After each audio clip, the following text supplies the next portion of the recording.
Good afternoon. May it please this honorable court, Dion Webster Cox appearing on behalf of Mr. Harris. How are you, Your Honor? We will see. We're good. We're good. Mr. Brown, or somebody from the PD's office, because I did not get a substitution. I got an appearance. Oh, I've got a substitution right here. Signed off on? It is. All right, then I don't need to address. The public defender's motion to withdraw. I'll consider that withdrawn given the substitution. I do have an appearance and I will sign off on the substitution. Thank you. Thank you. All right. What are we doing today? So, Your Honor, we were going to, there's several options that my client. Well, and I want you to know, counsel, that because of certain things, the court has a number of things I have to say. Okay. Because I think the record, given particularly some of Mr. Harris's comments with reference to this court potentially acting what at least as I'm to understand is on what some may be, or is it, let's put it this way. People are saying, and quite frankly, your client has made the assertion that the Pittsfield Township, as well as this court, was acting on some type of defective or faulty information, which I will tell you, counsel, caused the court, given what the court did, to investigate what my ruling was. And I will tell you that that assertion is absolutely correct with reference to any faulty information that either came through to the Pittsfield Township Department of Public Safety or to this court ultimately at the May 15th hearing. And I think it needs to be stated, I've been asked for comments. I have refrained from comments as my normal practice is. This court with the pending case will speak on the record. And so I am going to make sure that the record is very, very clear as to what this court knows and what this court acted on May 15th. And we can start with this. And my basis for doing it is because of what was said about what this whole process was. And that an indication, counsel, and I know, counsel, you've been before me before. Absolutely. I know it is not coming from you, but you also know how I am.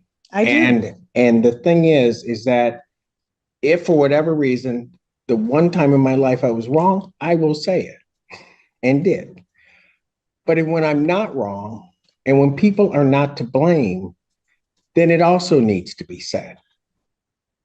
So I will try to get through this as quick as I possibly can. But I will tell you, first of all, with any reference to your client having had a license on that day, and some indication or misunderstanding as to whether or not he had a license, let me make it very clear, based upon what the court looked at, he has never had a Michigan license, ever, and has never had a license in the other 49 states and commonwealths that form up this great union. He has never had a license. In point of fact, when they suspended his license, and what people don't understand, when they suspended his license in Saginaw, they don't suspend the license. They suspend the privilege to drive in this state. Hence, for example, if he had had a Kentucky license, he would be able to drive everywhere that Kentucky would allow him to drive. He just couldn't drive in Michigan because his privileges had been restricted. I know you know that, but that wasn't at all said. But it doesn't matter because he didn't have a license ever. There is also then, and you know, I will, when it is necessary, come to the defense of my sister courts, and I will come to the defense of Saginaw. They got a great chief judge. Chief judge answered the question. But I will tell you, that court and its friend of the court did nothing wrong.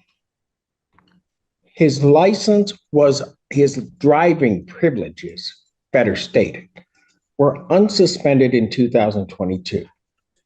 That required Mr. Harris to do something. He didn't do it.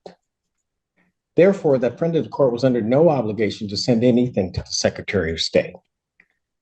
Now, I hated that I had to look at all of this, but when there's a question as to what I did, I'm going to look at everything to make sure that what I did was all in order.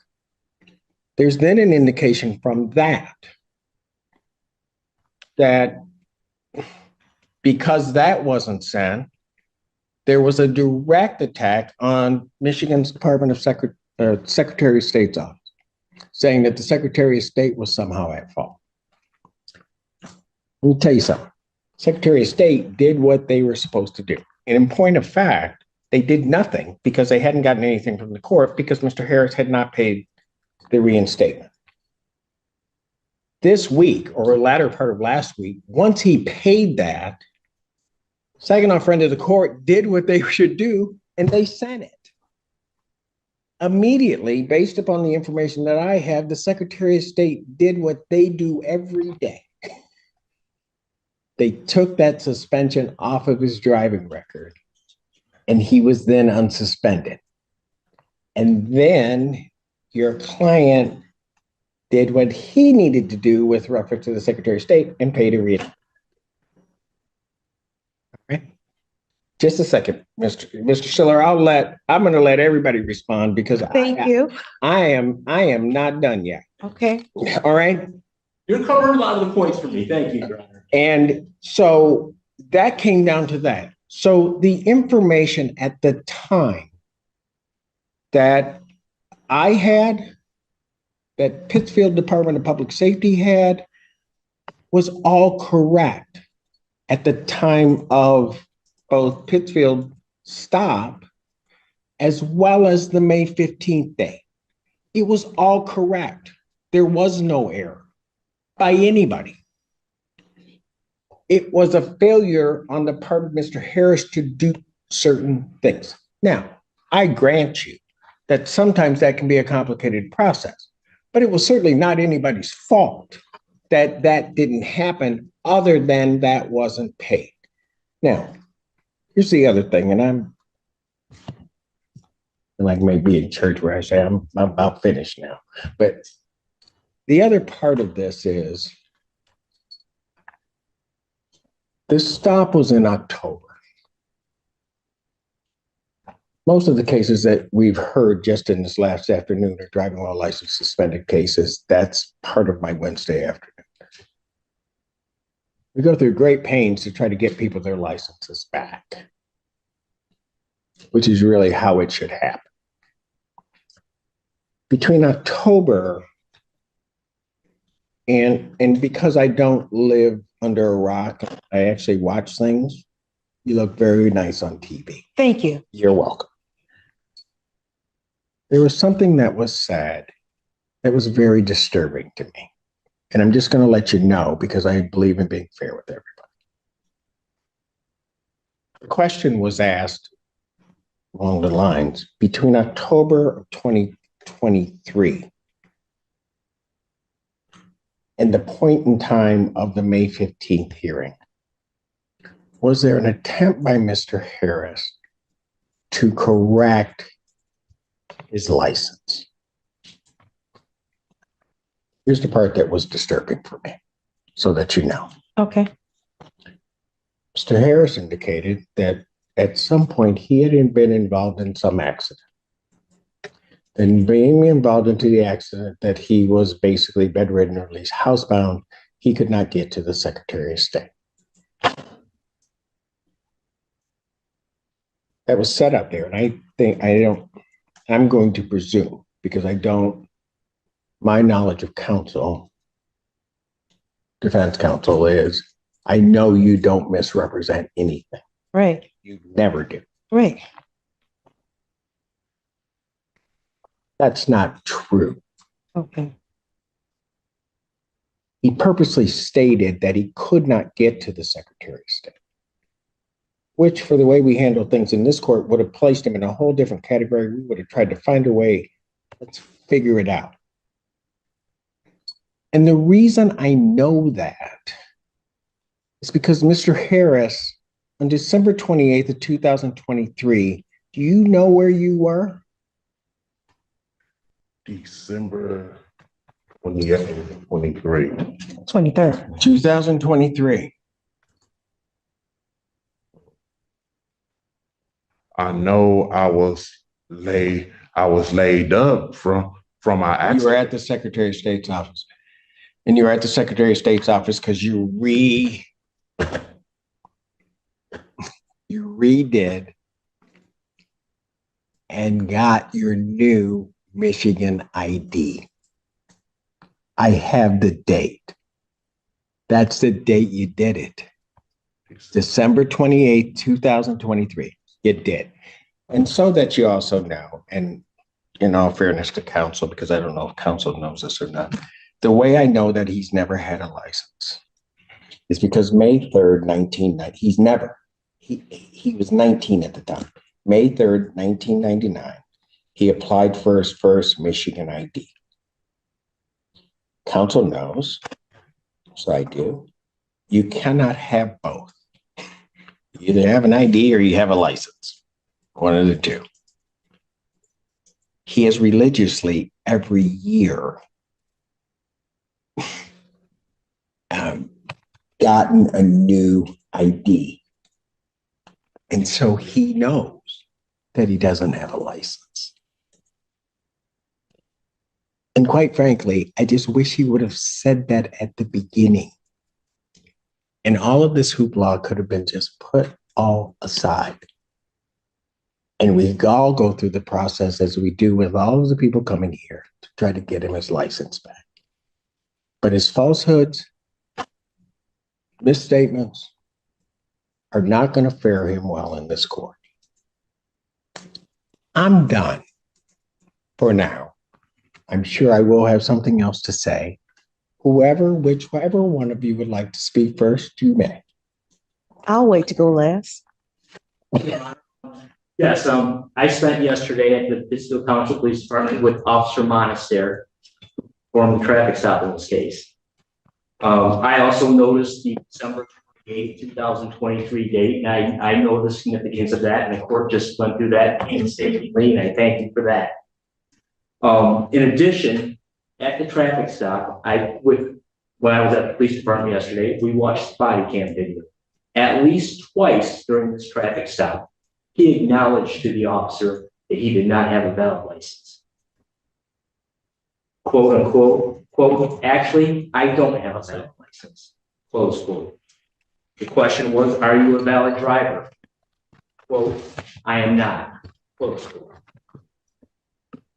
So, you know, like this is all this hoopla and the circus atmosphere is, in my opinion, is an affront to the justice system. I mean, I've been a prosecutor for more than 30 years, and to see this kind of hoopla around a driving while licensed suspended case is ridiculous. And it wasn't caused by this court. It wasn't caused by the Pittsfield Township Police Department. It was caused by the extra judicial statements made outside this courtroom. Thank you. Okay, so Go ahead, counsel. thank you, Your Honor. Thank you very much. Well, first thing I'd like to say is, very first thing is we're here and that we all saw this video. I wasn't in court. I wasn't even on YouTube watching the court today, right? I saw it because someone saw it and decided to post it. I can assure you that was not Mr. I don't think he has the capacity to be able to post it like that on YouTube or Instagram. So that was not him. And it happened to take off and go viral. So he had what we saw was him saying he was driving, which he should not have been driving, right? We're told not to drive on Zoom while doing that. So that's how this came to the attention, because the court, I saw you. He said, I can't believe this. Is he driving? And we all said that. Everyone who saw that video asked the same question. And that just became a joke. It became a complete joke. Now, with respect to what we want to do, and I cannot say anything is with respect to what my client has said, but when we talk about the hoopla, my client didn't start the hoopla. Perhaps he's made some comments, but he didn't start the hoopla whatsoever. That was someone that was outside of his control as to how it went viral. He had no control over that. And that I'm going to stand on that. He did not send it out to Instagram. He didn't send it out to wherever. He didn't do that part. So with respect to, did he have I don't want to try this case today at all, but what I want to do is focus on what's good. Now, what was good? That day in October, this officer here, that could have gone a whole other direction. And I'm so happy that you were so kind and courteous to my client. Thank you, officer. Thank you so much, because it could have gone another direction. We are here right now. My client has an appointment to go to the Secretary of State for his permit. He's working on that. I want to focus on how do we correct this and cure this? How do we go forward with this situation? Whatever, he was not under oath under any of the things that he said. So we're not talking about any type of perjury going on. Very true, right? True. So with that being the case, let's move forward with this. He is here. This is what I'd like. Because Counsel, let me just. yes, I would like to move forward too on this case.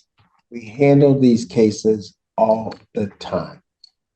But I will tell you, as you know, having appeared before me, the one thing I don't like is when people don't take responsibility for what they've done. When they take responsibility for it, we will use whatever we can to try to get you to another spot, because it doesn't behoove any of us for you to be in that spot. One other thing that I will say, when you say it wasn't started by him, oh, it certainly was. It certainly was when he made his first statement to WXYZ about blaming people for this happening.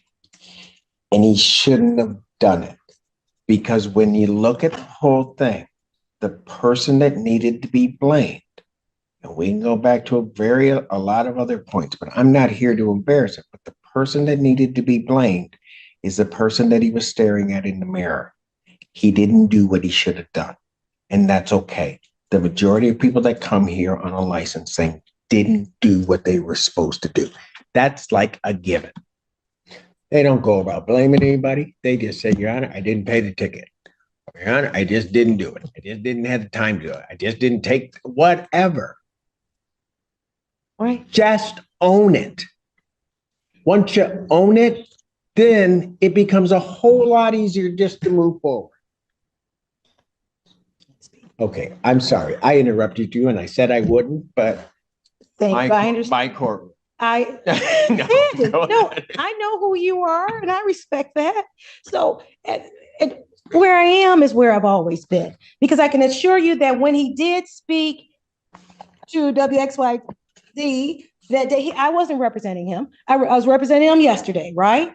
And you would heard my message is that what steps are to correct this, and that's what I'm about, Your Honor. How do we correct this, right? I understand the entire process. I have not gone into detail, but I will take the word of the court and of Mr. Stiller here, brother counsel, and about the background and the history of it. But how do we go forward? And that's why I'm here to sort of minimize. You okay? And he did get into an accident. He can sit down. Please, Your Honor. Right behind. Oh, well, hold on. Okay.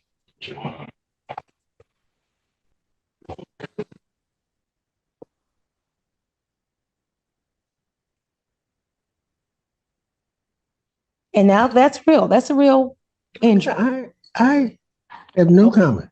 Okay. So what we're looking for, because there are some options here. My client has indicated to me and would like me to indicate to the court that he is in the process of procuring his license. Hopefully that privilege will be available to him, but he does have, as you stated earlier, and I have the receipts, he did pay the reinstatement fee. Those fees are paid. Anything that was out in the previous court, those fees have been paid, and I've been presented with those receipts.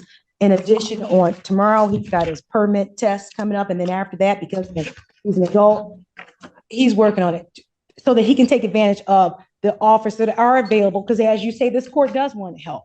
Absolutely. And with that, because my client was in an accident, and I haven't seen the medical records, but because of some of the things it could be, I don't know. but sometimes our memories get a little foggy. Now, am I going back to 1999? No, I'm not.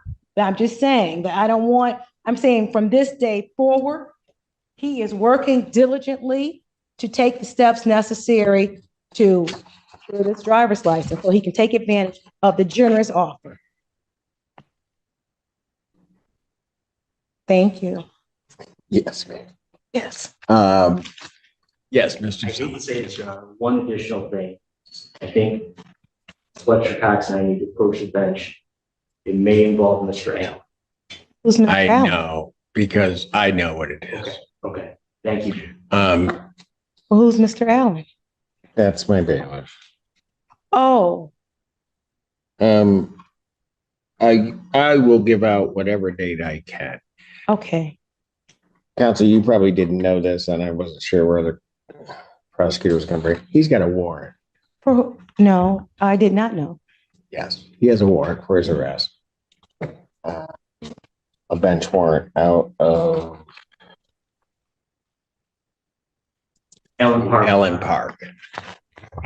Mr. Allen. 24th District Court. Okay. The shocking thing about it, for a driving while license suspended, that he didn't take care of. Okay. Well, like I said, So- he wants to handle. So He's what it dedicated. is that, and it's a valid warrant. I happen to be within their radius of pickup. Now, having said that, I don't know if they will pick him up. Okay. I will say that what should have happened, I'm not going to go through and try to figure out whether it did happen. But when he was arrested, when he turned himself in on my revocation of bond, upon being released, he should have been apprised, warned, and released to go take care of it. I don't know whether he was. I really don't care whether he was or not. All I know is that was back at mid-May, and it hasn't been taken care of. And it's still valid. I was hoping maybe that somebody was going to try and take care of it, because I'm sure if you had known, they would have been done. So much so that part of my delay in getting out of here was to make sure that it was valid. I had my staff run him right before I came out, so that if it hadn't gotten taken care of and in, then fine, we were okay and I didn't need to deal with it. Right. But it's still there. Okay. So will July 17th work as a new date for you? Come back, because as I understand it, he is right now not licensed. So if he goes in on Thursday, gets his. The judge wastes no time. He's clearly irritated because the defendant has been claiming the court and police acted on bad information. So the judge goes on record to shut that down immediately. This is the classic "I checked everything, and no, you're wrong" moment. You can already tell this hearing is not going to go the defendant's way. Permit, he's got to drive for at least 30 days. Apparently he knows how to do that part. Sorry, that was Adam. I'm sorry, I didn't need to say that, but he knows how to do that part, but then he's got to go back, take the test, Right. and then he can do that. He may be able to accomplish it in that time, that 45-day period. If not, I mean, counsel, I just want him to have a license. We all want the same thing. One moment. So the 17th, it may not be me, it'll be another attorney from my office who can. Well, I don't I'm want in that. trial. I don't want that. You want me? Yeah, Okay. I know. You'll never hear me say that. but I don't want to go through this whole, you understand it. Right. No, I get it. So I started trial on the 15th and What's my date after the 17th? August 7th. What about August 7th? We can just put it out and then he can do what he's going to do or not do what he's going to do, but he should be able to. August 7th at 1:00, or would it be at 9 a.m.? I will set it at 9. We will send it in right now that we have your appearance. So you'll get a direct invite from us as to what time block he's. Okay. And then I just need one moment to talk to my client. You want Yes. to tell me something? Okay. August 7th at 9 a.m. At 9 a.m. I'm going to take him into custody on the warrant. The only question that I have, and the way I look at the warrant, the bond looks like $500. Okay, Two things. First, I don't know whether or not they'll come get him. If right. they don't come and get him, we'll release him. We're not going to hold him. If they are coming to get him and he's going to be held, the only question I would have for you, counsel, is do you want me to set a nominal bond on this so that he gets credit, or do nothing and not worry about it? I'll leave that up to you. Okay, that will be, but absolutely, I want him to be able to get full credit for anything that is necessary. So let's do it this way. If he's not, so I'm going to take him in. If for whatever reason he's not released tomorrow, call my office, and with the agreement, I will set a nominal bond Okay, on it rather than do it right now. So he has to deal with two things. So that you're also clear. Part of the reason I'm also doing this is because I think he was warned and released, didn't take care of it. And secondly, this has been out there for 9 years. well, I did not know about it, Your Honor. Okay, Counsel, there is not a doubt in my mind that that's true. Yeah, no, you did not. I go to the bank on that one in a minute because I know you would have taken care of it. yes. All right. It's going to be taken care of today. His wife is here and Okay. it will be taken care of. So I will absolutely call your office tomorrow to see call the court to see the status of it. Well, we're going to take care of this. All right. Okay, that's Very what we're good. going to do. We'll see you in August. Okay. Defendant is remanded on the Allen Park. Sir, you can go with my bail. This is the bombshell. The judge calmly explains that the defendant didn't just have a suspended license, he never had one. Not in Michigan. Not in any other state. Ever. The courtroom energy shifts right here, because everything the defendant has been implying suddenly falls apart.